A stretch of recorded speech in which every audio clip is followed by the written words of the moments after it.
Good afternoon, everyone. Welcome to knowledge sharing session for faculty members on design thinking.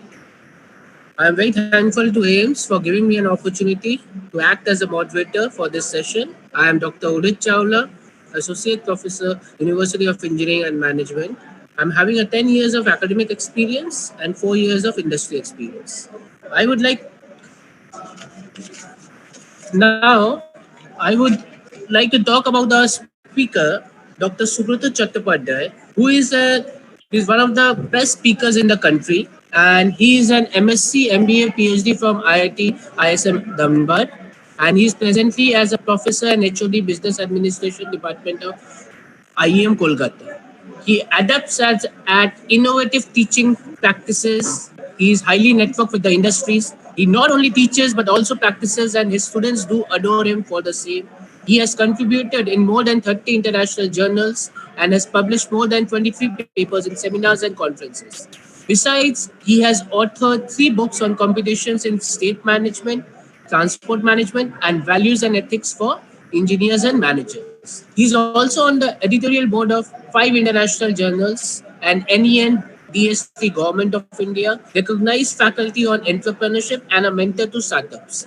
He's also a mentor of change in the Atal Innovation Mission of Government of India and has been conferred the prestigious Certified Management Teacher by MTC Global for his innovative and dedicated teaching and mentoring in 2015. Also, he has successfully chaired and invited as keynote speaker in several national and international conferences in South Asia.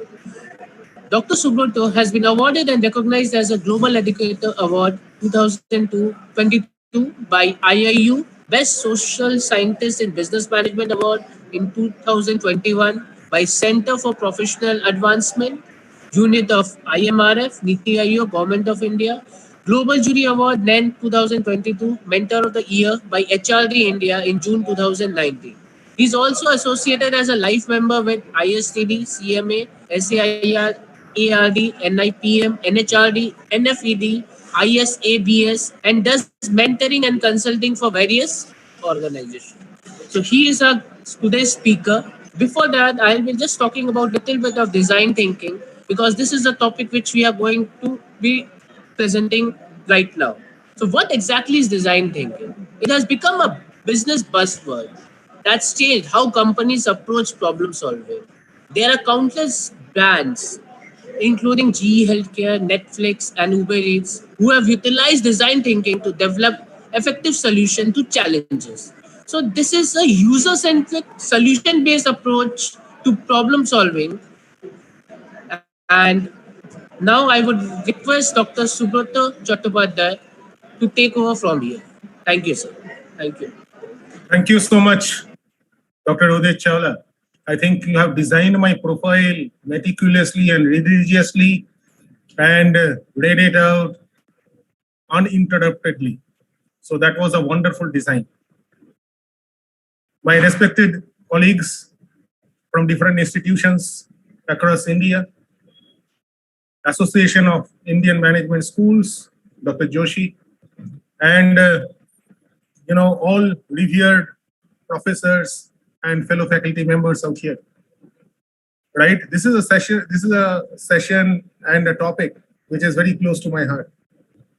And basically, all of us, we are all design professionals because we have, in different stages of our life, we have designed our life, our mission, and the path that we have traveled, and the successes that we have received, and the failures, etc.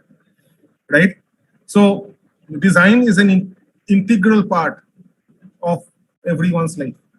Now, when it comes to any products or services, the design thinking process is very important. So let us understand the topic of design thinking. So I would request all of you to please pay attention and listen to the presentation, and I'll also share some videos. So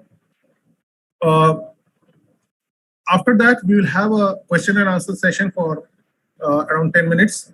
So I'll continue for around 45 minutes, and 15 minutes we'll have a question and answer session. So that will be the session flow, right? So let me do something. Let me start with a video. I'll just share my screen. Had a problem. It was fast, really fast, like pushing 170 miles per hour. Is the video fast. audible and But visible? every time it exited a tunnel, it was loud. Yes, sir. The noise was coming from a variety of sources, but whenever a train sped into a tunnel, it pushed waves of atmospheric pressure through the other end. The air exited tunnels with a sonic boom that could be heard 400 meters away. In dense residential areas, that was a huge problem. So an engineering team was brought in to design a quieter, faster, and more efficient train. And they had one secret weapon.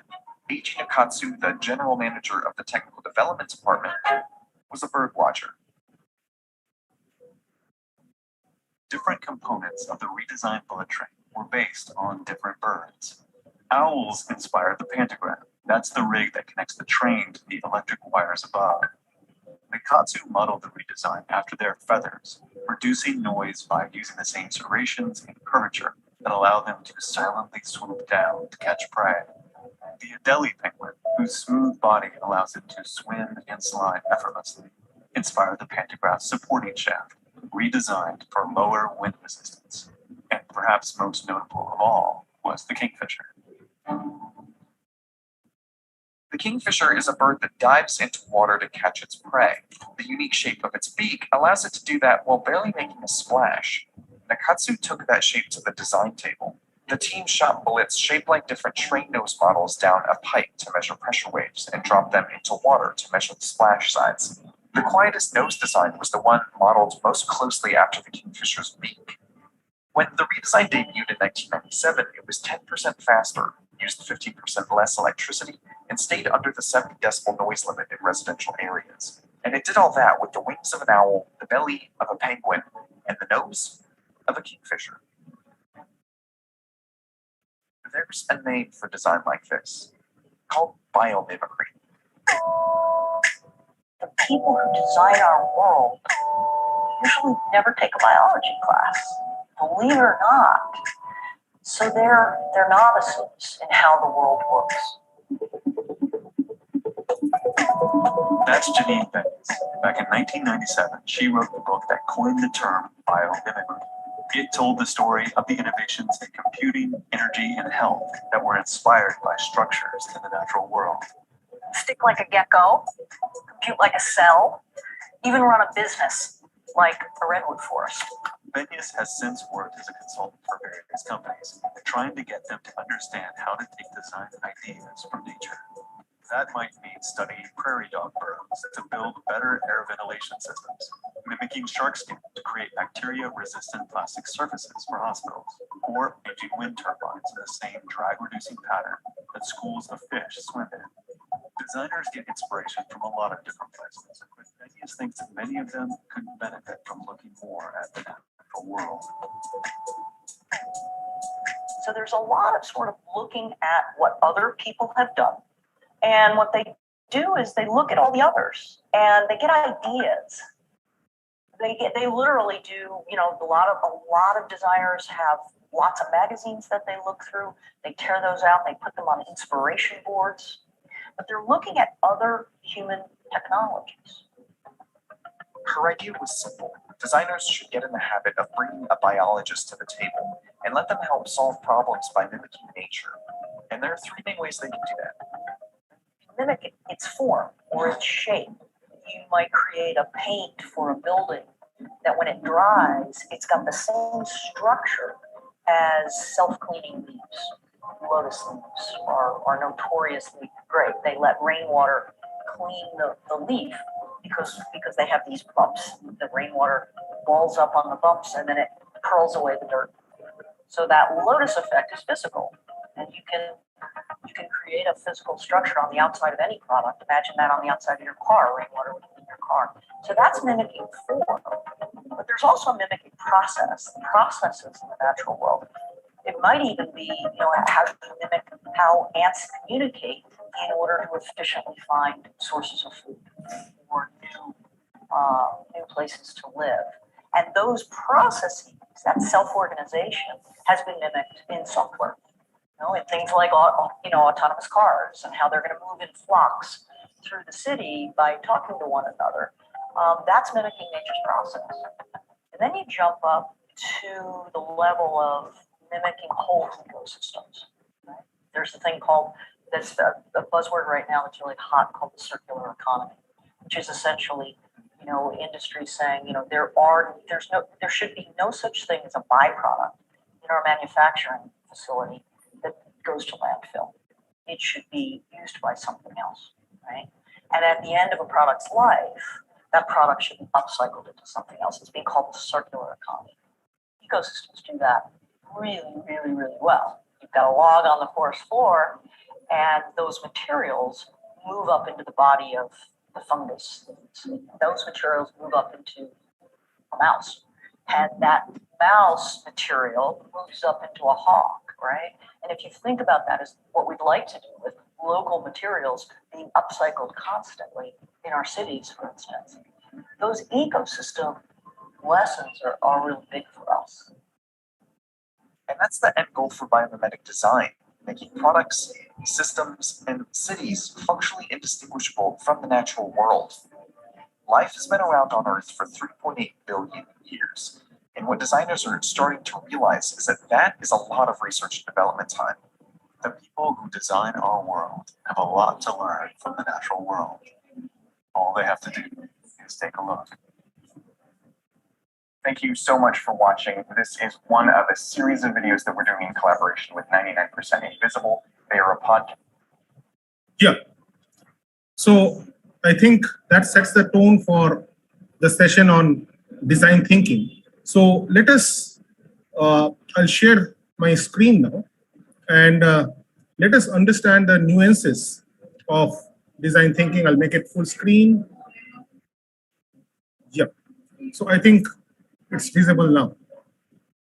So when we talk about design thinking, there are, first of all, what you need to do is that you need to build a collaborative team so that you can design something by thinking out of the box. And now, what is the root cause of any design? It actually stems because of certain problems, as you can see. And many of the solutions can be found from nature itself.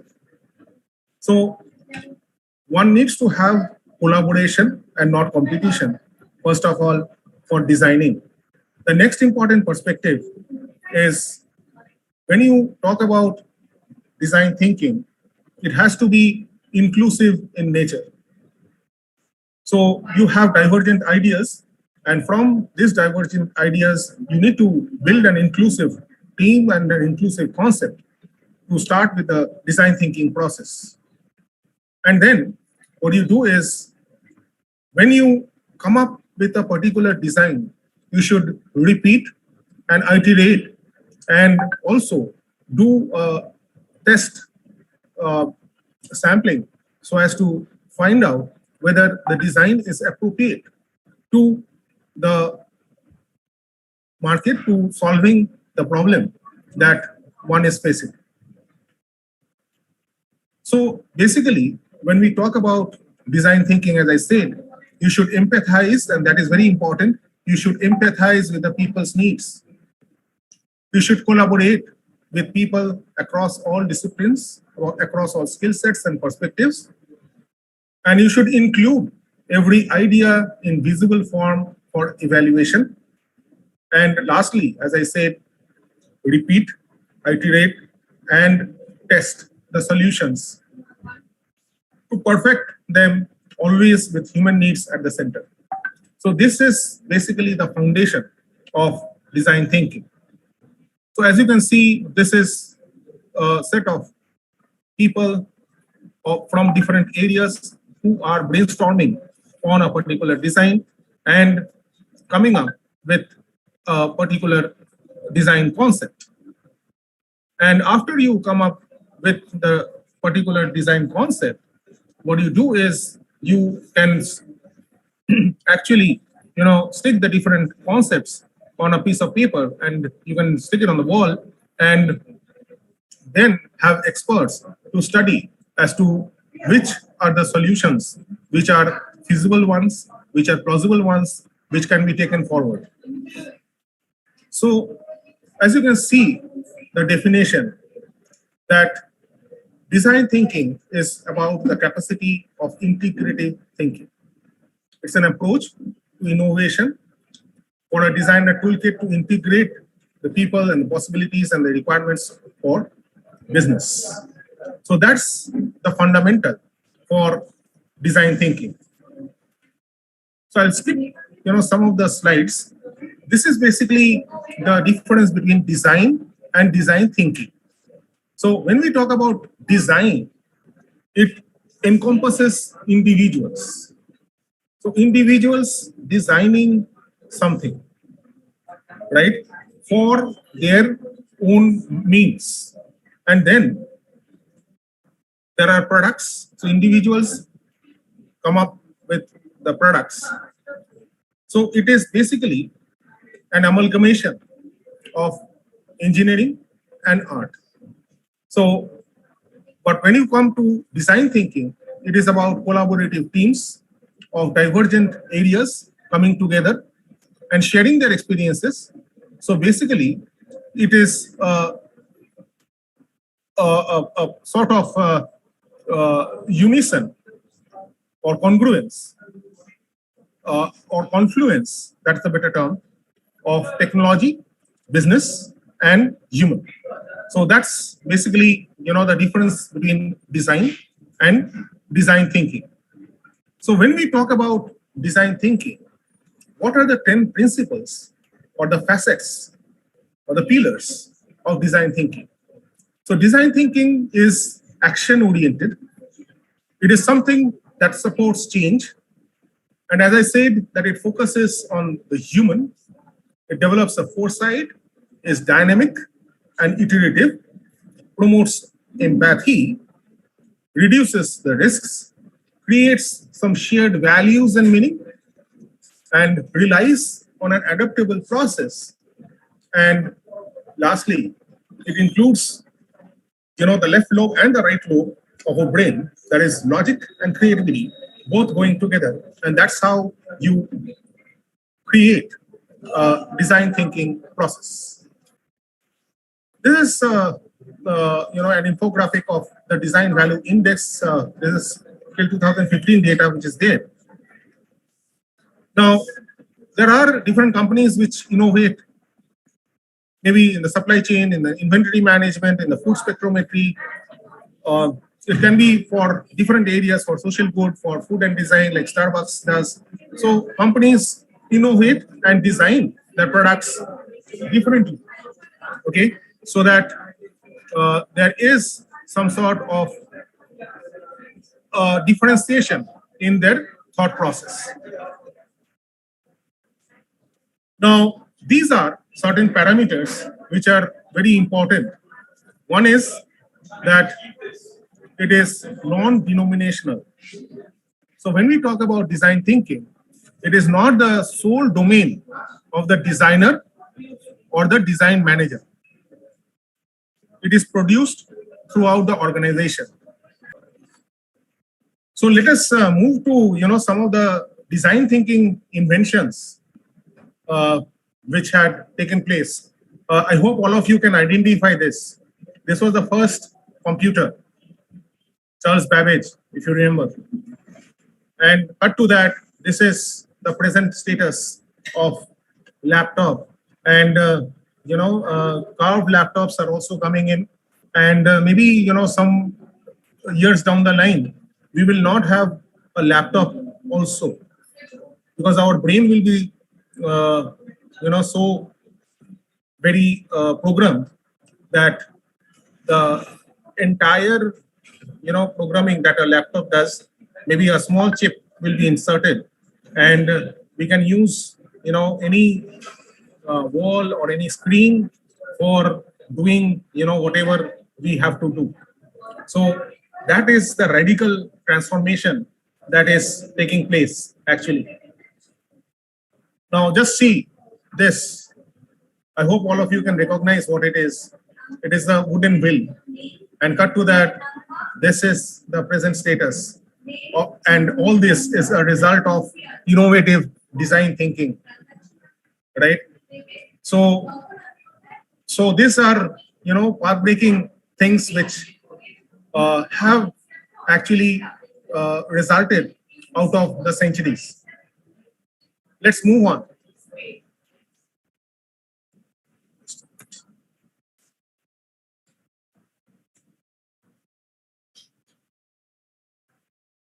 The screen is not moving.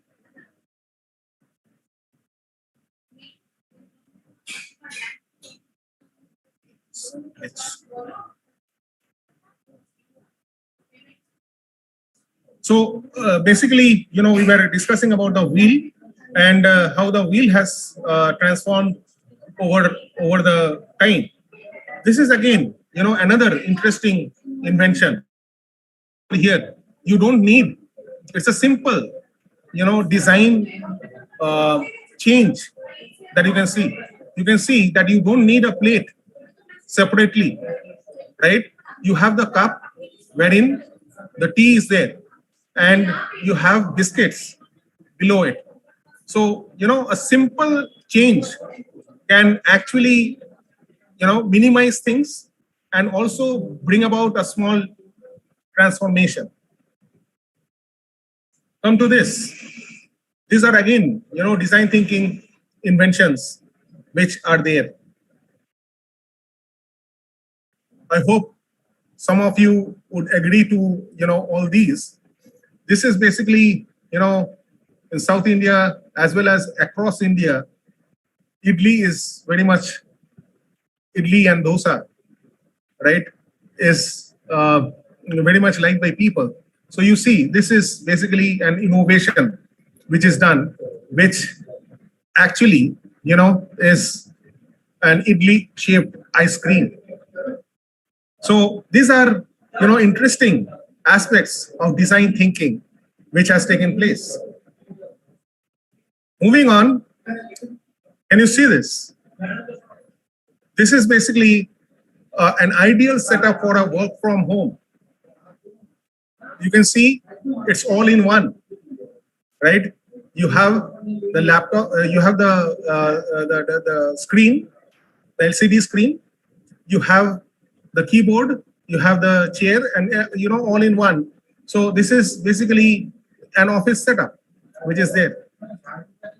So I think it's an interesting innovation which is there. So these are different innovations which has been carried out by people, and they have really changed the entire mindset and shaped up things so uniquely. So basically, when we talk about innovation and design thinking, there are three variables. One is the desirability, the next is viability, and the third is feasibility.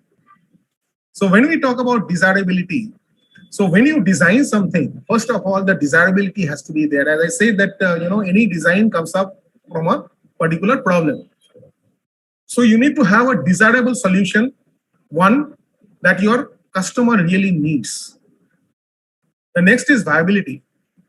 That is a profitable solution with a sustainable business model. And the third is feasibility, which is a feasible solution building on the strengths of your current operational capabilities. So if you have the mix of all these, that is where innovation comes in. So it has to be desirable, it should be viable, and it should be feasible. So coming to the design thinking process, I hope by now you have understood that when we talk about design, it's a process which encourages each one of us to think out of the box so that we can carry out creative, innovative solutions. You see, all of us, or at least most of us, we are always trying to be in our safe zone, in our comfort zone. We do not move beyond our boundaries.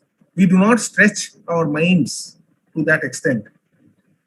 So it is called the matchbox syndrome. You see, what I always say is that the matchsticks that are there in the matchbox, they remain inside the matchbox.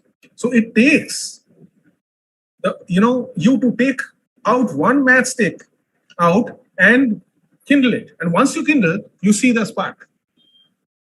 And then, the activity starts.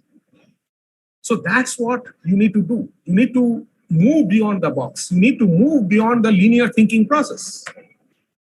So design thinking proposes get your hands dirty, learning by doing approach.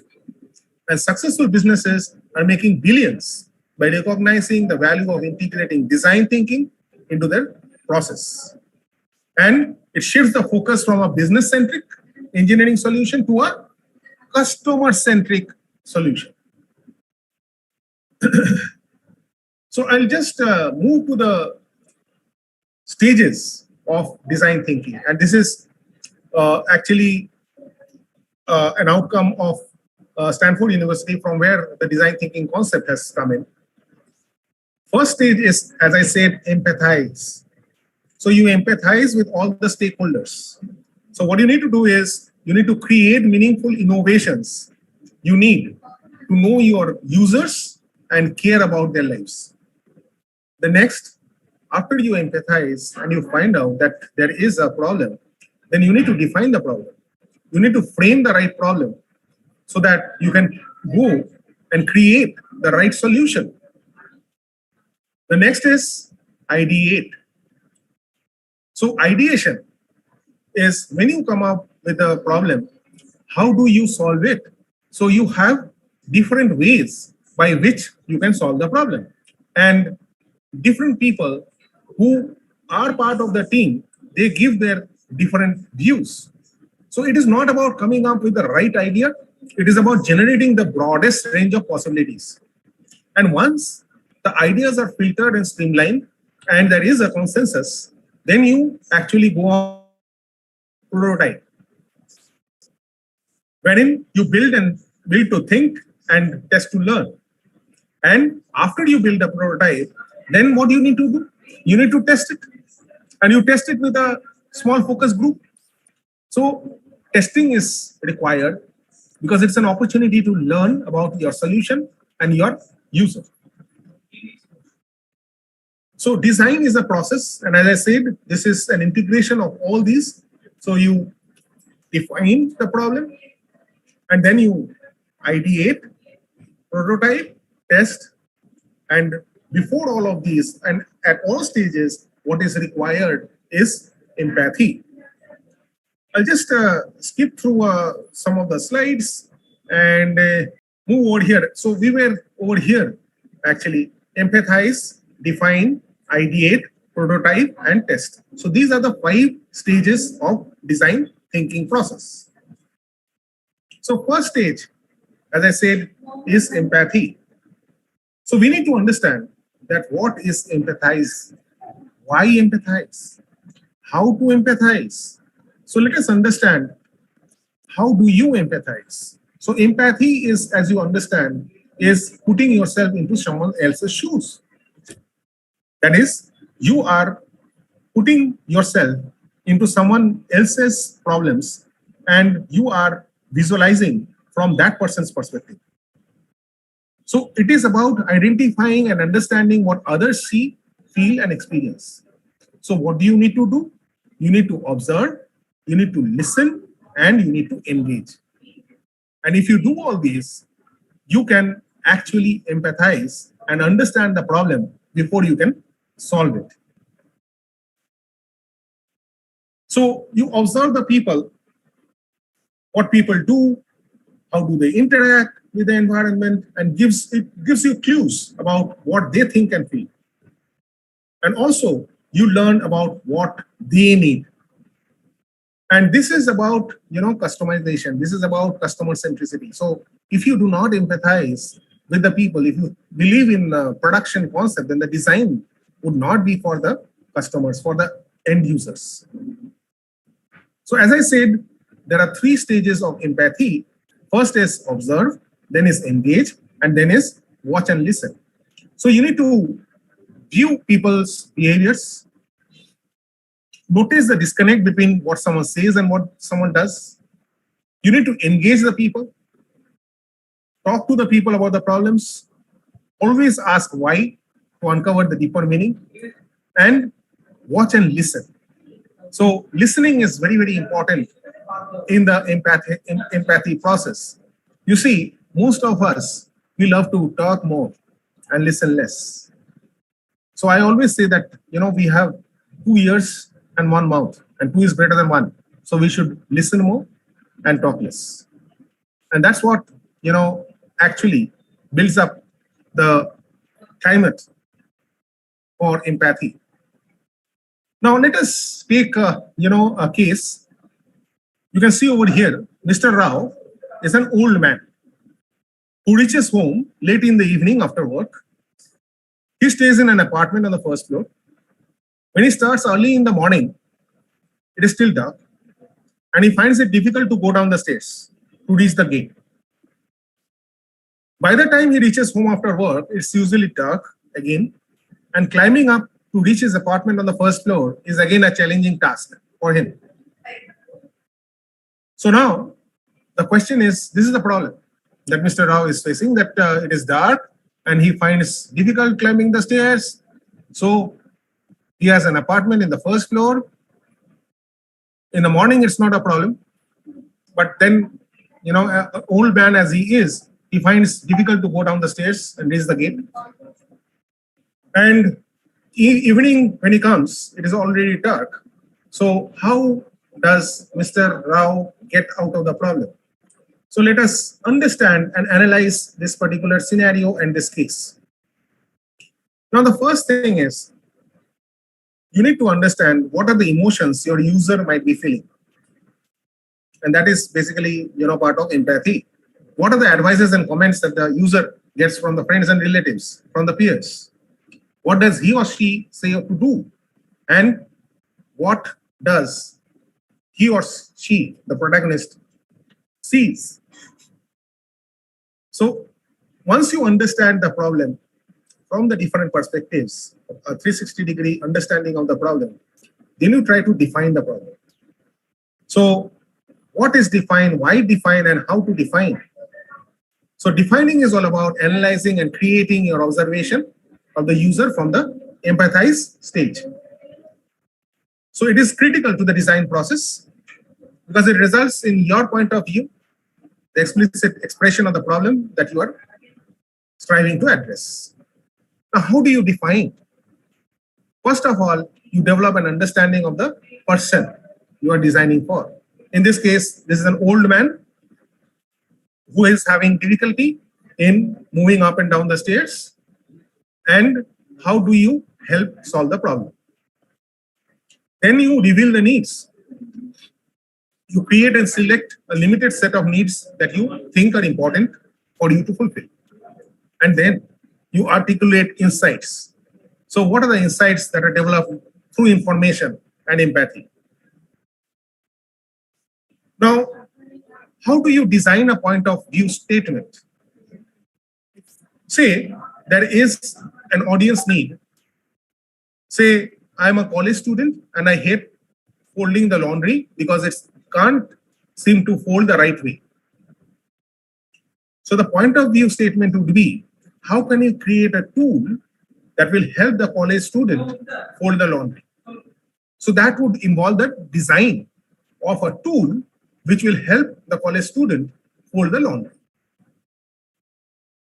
Or maybe I'm a mother of 5-year-old twins who hate vegetables of all kinds and I'm worried about their nutritional needs.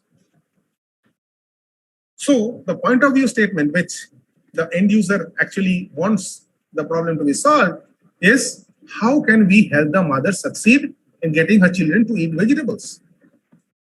And the first one also, can be addressed, like I'm a 7 years old and I hate doing homework because it takes me forever to finish. So the point of view is, how do you create a way for the 7-year-old guy to do the homework efficiently?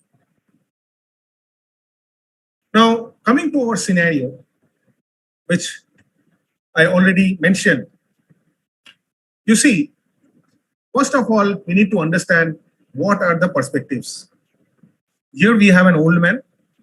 A steep staircase is there. He stays in the first floor. He has difficulty in climbing. So these are the main facts. No way to see properly in the dark. There is no light. He needs to be careful. He is helpless. He has fear of injury. It's a remote village. The infrastructure is poor and the building was not well planned. So these are basically the observations that we have listed down based on the facts. Okay. Now the challenge is the old man is having difficulty in walking. He has pain in the legs. There is no light, nobody to help. There is fear. There is insecurity. He cannot afford to install, etc. Okay. So you see, these are, the steps and stages. So old man trying to reach home safely, struggling, unable to climb. There is darkness, fear of failing, and helplessness that is there. So the point of view statement may be how we might solve the problem of lack of safety in climbing the stairs, which is faced by the old man. So that is the point of view statement for this particular problem. The next is ideate. So what is ideation? This is the third stage of the design process in which you concentrate on idea generation. Now, having understood the research problem, having created the point of view statement, you need to find out that what is the design process in the idea generation that can be there.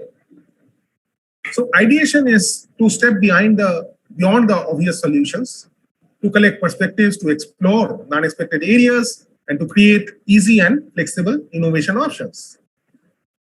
Now, how do you ideate? By brainstorming, which is a regular process, and also reverse brainstorming. So one after the other, right? You can go back and forth and, you can discuss and finally come up with a conclusive solution by collaborating. So this is the problem that is there, right? So there can be different ideas which can be generated. One is that, as you can see over here, there are different parameters like novelty, ease of use, ease of design, durability, and there are different ideas that are generated. One is that you can help the person with a matchbox. The other is the torch. The next is come home early. The next is lift. The next one is you change your home. And the last one is a two-way switch. So these are different ideas which are generated through brainstorming and reverse brainstorming. Now, how do you arrive at the right design and what would be a sustainable solution and a design to the same? So after you go through all these stages, then you have to design a prototype. So what is prototype? It is basically a rough and quick portion of the design process. And it is basically to test the different possibilities so that you can, if you fail quickly and cheaply, and you break down a large problem into smaller and testable chunks. So prototype is basically how do you build with the user in mind? How do you identify what is being tested? And do not spend too long and start building. So this is basically, as you can see in the last one, that is a two-way switch. That was basically a solution to the problem. Now, how do you design? So the entire design of the two-way switch process. So you see the man was facing problem in climbing down as well as up. So hence a two-way switch is perhaps the best fitted solution. And how do you design the two-way switch is actually displayed over here. So this gives you the solution, a rough sketch of the prototype. Okay. And then once you do a rough sketch, then you go for a detailed sketch of the prototype. So this is a concrete version of the prototype. And this is how you create a solution to the problem. And after you do that, the last stage is about testing. So testing is all about soliciting feedback about the prototypes you have created from the audience. So the basic objective of testing is to define the prototypes, to define your point of view, and to yield unexpected insights. So you ask users to compare, you create experiences, you watch how they use, and you show but don't tell. So these are basically, the steps and stages for this user, and this is a solution to a problem and the design which was explained. So what I'll do now is let us also understand, from the industry point of view, how this design thinking process is used by the industry. So I'll just stop sharing and try to show maybe one or two cases about companies which actually are doing a lot of innovation using design thinking. Just give me a sec. I'll just share the screen.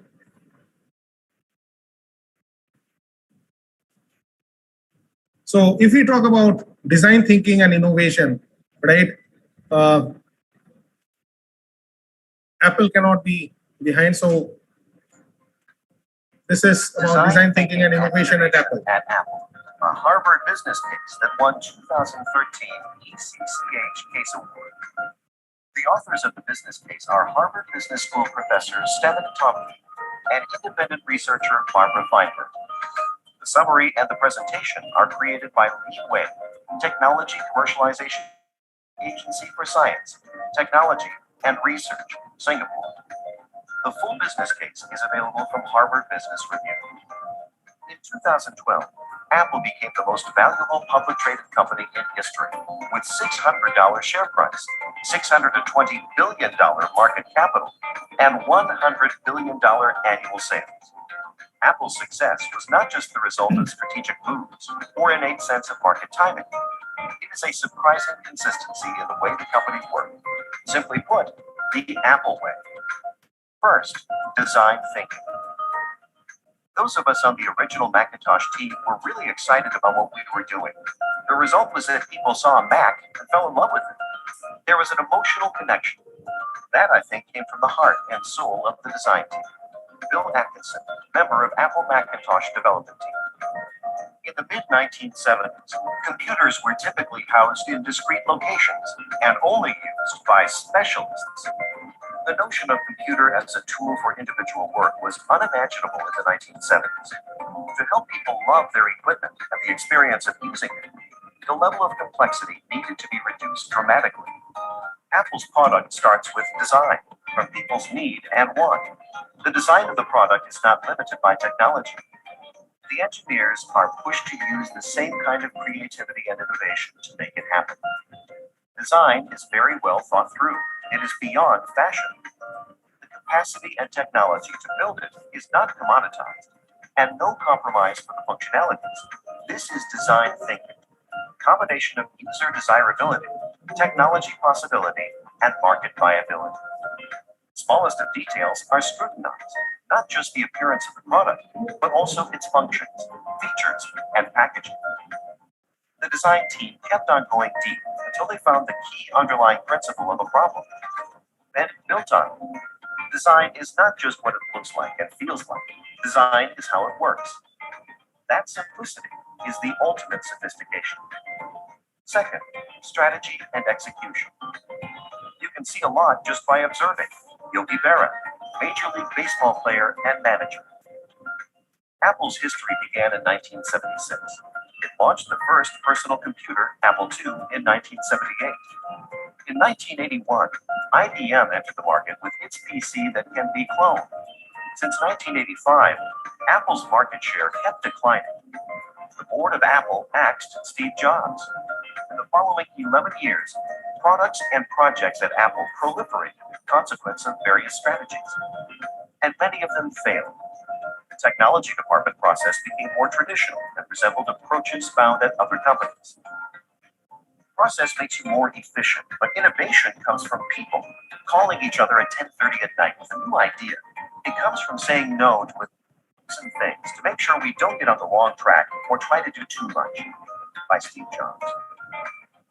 Everything changed after Steve Jobs returned to Apple in 1997. Decisions were made to achieve the excellence in execution. Stopped licensing program, eliminated 70% of new projects. Product line was reduced from 15 to only 3. Website was launched for direct sales. Sophisticated marketing kept product development completely secret. Shut down facilities and moved them abroad. Inventory was reduced from months to a few days. Apple also adopted a platform strategy for its products. They designed the initial product as a platform with an architecture that accommodated the development and the production of the derivative products. Customers' experience was integrated into Apple's product design and development. A lot of it empirically drives with iterative customer involvement. Apple worked intimately with manufacturers and assured that their products be completely attuned to customers.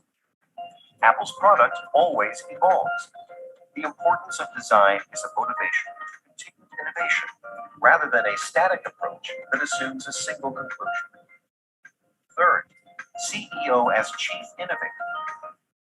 The really great person will keep on going and find the key underlying principle of the problem and come up with a beautiful, elegant solution that works. Steve Levy, author of The Perfect Thing. Company founders essentially imprint their organizations with their own personality characteristics, and Apple Jobs is no exception. Steve Jobs and Apple seem like interchangeable terms. Steve Jobs' drive for perfection was Apple's drive for beautiful, elegant products and its superior operations. Steve Jobs' vision held that Apple's products were to be personal tools for individuals instead of enterprise solutions. Steve Jobs also had total hands-on involvement in decision-making, from strategy to product and service design to packaging. Fourth, bold business experimentation. The greatest artists like Dylan, Picasso, and Newton risked failure. And if we want to be great, we've got to risk it too. Steve Jobs. When everyone was moving online, Apple decided to move into retail and created every Apple store with the same painstaking focus on details. Against conventional wisdom of open platform, collaboration, community design, transparency, Apple insisted to develop and integrate its own hardware, software, and keep product launches secret. Apple was also constantly learning, adapting, and evolving, from the design of array of colors to black and white color theme. From the closed developer community to the open developer platform, from no compatibility for other OS to Windows compatibility. In summary, the root of Apple's success was a set of principles with a deep commitment to great products and services at its core. Design thinking, clear development strategy and execution, its CEO as chief innovator, and the rational courage to conduct bold business experiments. For more presentations about innovation management and technology commercialization. Yeah, I think that was an interesting insight into how Apple has been successful, and they actually started with Apple computers in 1998 and radical innovation. With from computers to iPod, from iPod to iPad, from iPad to iPhone, and then watches, and then much more beyond, right? So this is an interesting video which I thought of sharing about how companies innovate over time. Do we have 2-3 minutes time? Then I can show another video, or do I stop here for questions? So already it's 3:53. So I think you Yes, should sir. go for the questions. I think you should go for the questions. Okay. Yeah. So if anyone has any questions, you're most welcome to ask me.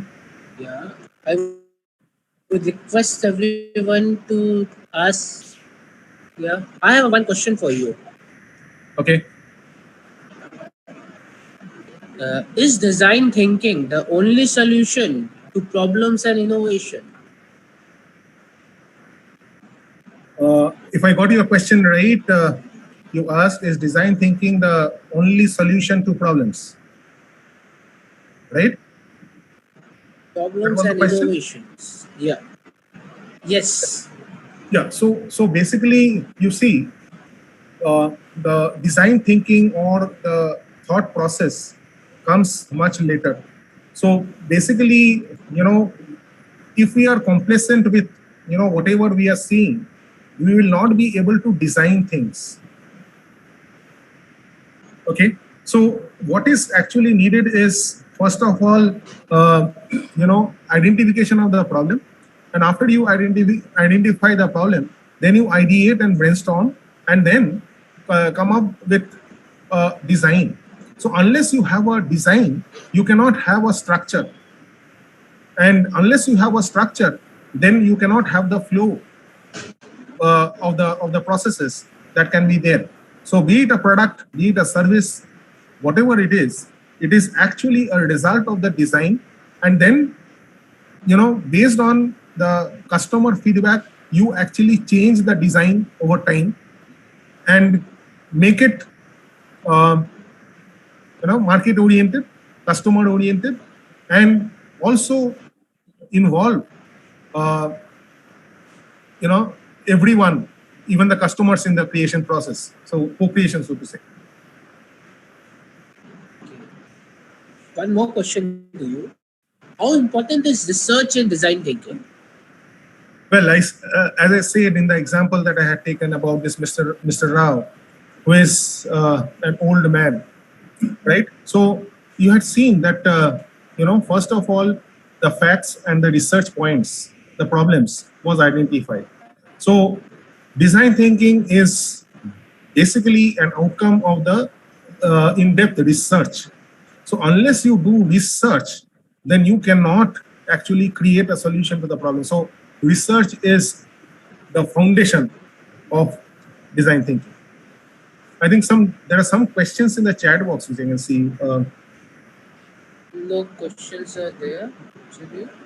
Yeah. Yeah, one question has come. Let me tell you. What is the distinction between problem-based and solution-based thinking? Okay. When we talk about solution-based thinking, right? You see, when we talk about problem-based thinking, you are actually focusing on the problem at hand, right? And not actually concentrating on what will be the outcome. But then what you need to do is that you need to, come up with different types of solutions to your thought process. So it should be conclusive in nature. So there would be divergence from the different ways that people look about the problem. But then what you actually require to do is that how do you eradicate the problem or minimize the problem at least, so that you can have a solution to the process. I think, have I answered, Dr. Asha, your question? If you can unmute. One or two questions are there. Okay, thank you so much. No, there is a question, an illustration in HR, please. You see, this is again a very, very important perspective. You see, in human resources also, you need to design your manpower. You need to design your processes. You need to design your entire resources so that there is optimization of the resources, right? So your policy, your HR policy is an outcome of the design, and the design is an outcome of the culture, and the culture is basically based on the vision and mission and the principles of the organization. Okay. Have I answered the last one question? Yeah. The last one question. How will design thinking work with the generative AI by Dr. Ramesh? Yeah, that's a interesting question, right? You see, when we talk about generative AI, that is also a result of design. And you see, with generative AI, what will happen is that say for example, in research and the things which are repetitive in nature, they will be sorted out to some extent with design thinking. But then, it will actually add as a catalyzer. It will enable the thought process to be much more in depth and much more strategic in nature. So it will act as a support to the design thinking process. But then please try to understand, it is a human mind or a group of human minds which actually has created the generative AI. And the human mind is much more powerful than any AI. So natural intelligence cannot be substituted by artificial intelligence. That's what I wanted to say. Thank you, sir. Thank you so much, Dr. Subrata Chattopadhyay, sir. It was an excellent session. Namaskar to all. Now the last vote of thanks. Like the session, can I have some feedback about some inputs over here? Okay, thank you so much. Yeah, sir, please continue. Many have given a very good session. Is many given a feedback. Thank you so much, sir, for the excellent session. Yeah, and thank you, Mr. Sudhir Sharma, President AIMS, Dr. R.R.K. Patra, Regional Vice President East AIMS, all the board members, AIMS Secretariat, and lastly, all the participants who were patient enough to listen to sir. And definitely at the time of the technical glitch, you all were patient for hearing this excellent session. Thank you so much, everyone. Thank you. Thank you so much, Association of Indian Management School, for giving me an opportunity to present this session on design thinking. Thanks to Dr. Joshi, and thanks to the entire team of AIMS. And last of all, but not the least, thanks to Dr. Udit Chawla for the excellent moderation that you have done. Best wishes to all of you and happy learning. Thank you so much. Thank you, everyone.